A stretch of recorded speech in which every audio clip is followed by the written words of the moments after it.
So this morning, I want to talk about what are known as the four tasks. And one of my earliest influences on this path is Stephen Batchelor. Some of you may know of him. He's a British teacher and author. He was a monk for many years. This book, I don't know if you can see it, Buddhism Without Beliefs, my copy is well worn, was the book that really inspired me. And it resonated with me because it pulled me. Well, he pulls out much of the Hindu influenced zeitgeist at the time of metaphysical teachings, and Batchelor really zeroes in on the basic teachings. And I that really appealed to me, having found church not really resonant with me in terms of all the metaphysical stuff. So I love the pragmatism of it. I love the fact that he really kind of drills down into the basic teachings. And he argues that a position to which I agree with, that Buddhism is not a religion because there's no deity involved. Rather, it's a spiritual philosophy of life. And it was my inspiration for practicing, teaching, and then eventually writing about what I call practical Dharma.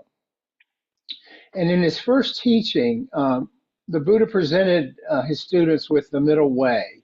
You know, he talked about how he had found his way out of the sort of religious dead ends of his time and his era, with mortification on one hand, where he starves himself and wanders around in a hair shirt, and indulgence and sensual desire on the other, and finding a middle way there. And the path is based on the understanding of why we human beings experience suffering, why we experience it, and how do we manage the suffering? How do we lessen the suffering in our lives? And in traditional Buddhism, this is referred to as the Four Noble Truths, really the fundamental truths. I'm sorry, the fundamental teachings of early Buddhism. And so what Batchelor did, he went back to the relevant Pali text, the Pali Canon, which is the Theravadan written tradition. This was an oral tradition for several hundred years, and then the monks started writing it down several hundred years after the death of the Buddha. And he looks at this line of interpretation by an English-born Buddhist monk in the 1960s named Nayavira Thera, and he reinterpreted, Batchelor does, the Four Noble Truths as what he calls the four tasks. And and I like it because it's kind of a simpler, more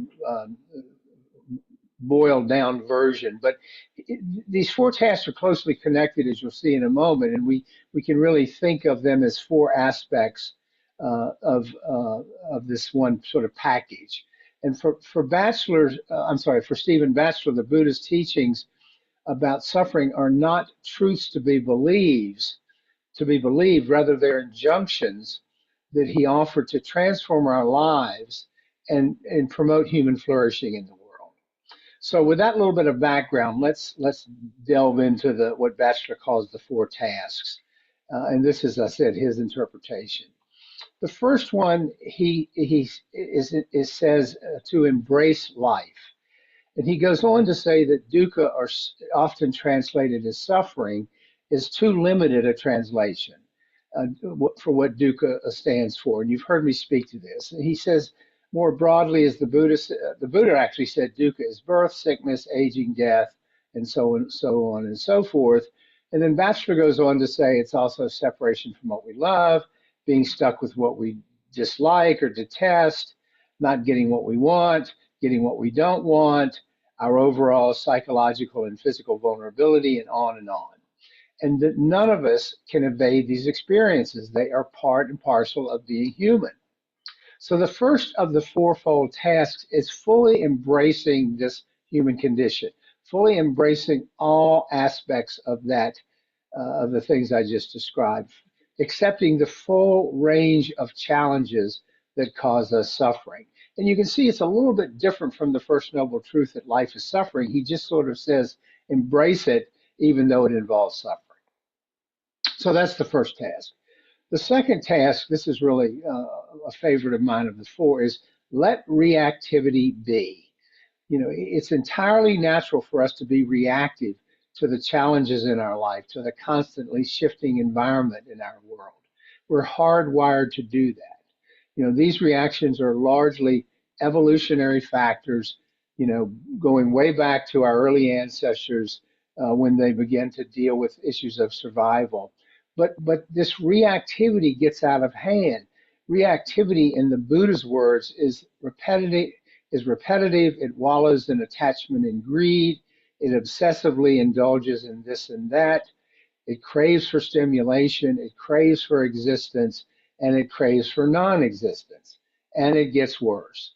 So we tend to not only take that reactivity to all of these challenges, we tend to ruminate about it. We proliferate it. We cling to it. We hold on to it. We suffer immensely with it. Baxter says in another context that the absence of reactivity, in his view, is enlightenment. It is being there. If we can eliminate reactivity from our lives, we can eliminate all but the unavoidable suffering in our lives, the reality of life and death and sickness and age and so forth. The Buddha said, talking about this, we become like tangled balls of string in terms of reactivity. We just get all tangled up and wound up in it.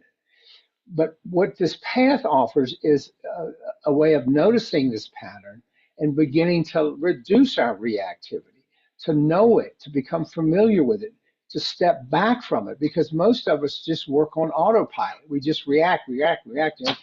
Someone calls, oh, I'm annoyed, or this happens, oh, I'm unhappy, or this is going away and I'm going to miss it. We just constantly wallow in reactivity. So what Baxter's offering, in sort of a reinterpretation on the Buddhist teachings, is noticing our patterns of reactivity. That is we always talk about noticing. Let go of it, drop the rope, set the glass down, know it, and step back from it. This is the second of the fourfold tasks. And when we do that, what then happens? We move on to the third task, which is to see reactivity stop or reduce. And now the good stuff starts to happen.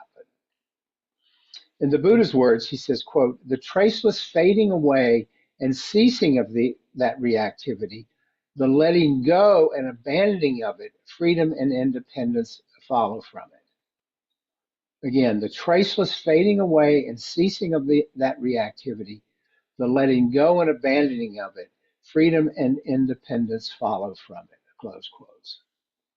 Now, here we're not talking for a life of renunciation. We're not talking about highly developed meditation skills, highly technical meditation skills, or even monkhood. We're talking about showing up completely for experience, being alert for it, and knowing it for what it is. So it's really just seeing all the ways that reactivity occurs in our lives. And that's the way we begin to manage it. We begin to dial it back. We begin to control it. And we consciously affirm and celebrate those moments when we see that we are free to think, speak, and act in ways that are not determined by reactivity.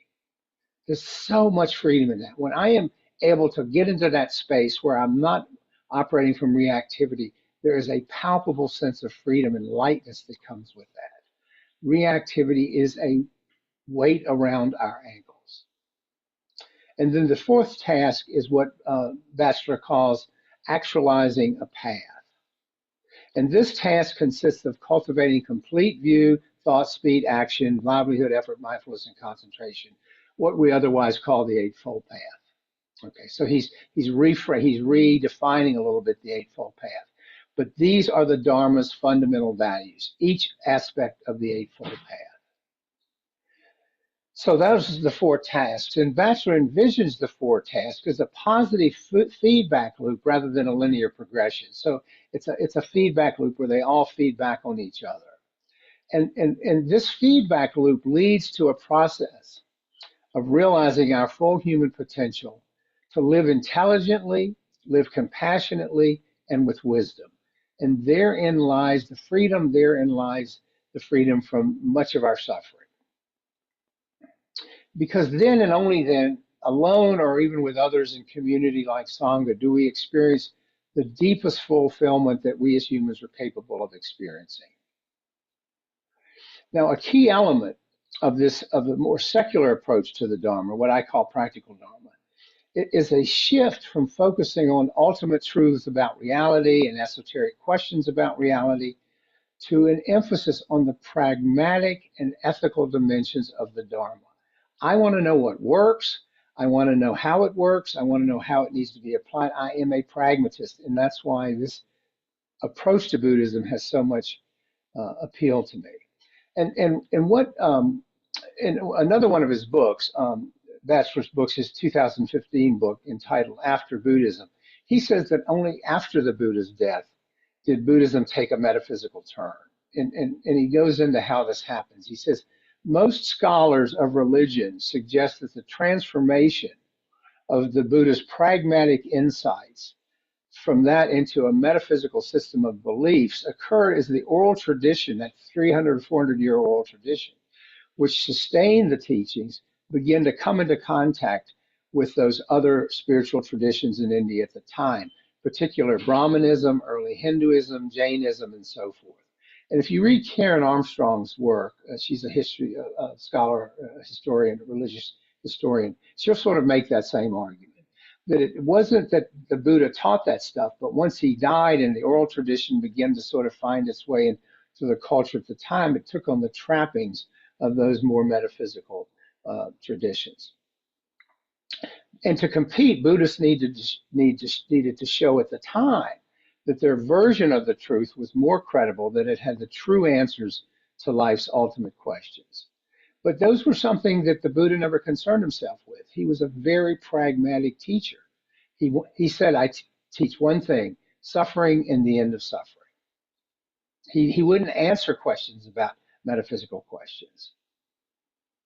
So Stephen Batchelor says, asks us, especially in this original book, Buddhism Without Beliefs, that we approach the Dharma in a radically different way than traditionally it has been taught over the centuries.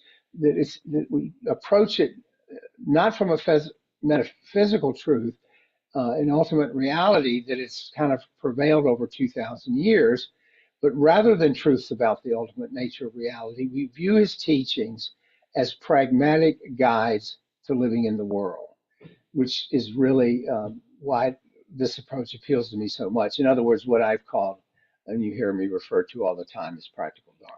So those are the four tasks, and that is my pitch for practical Dharma.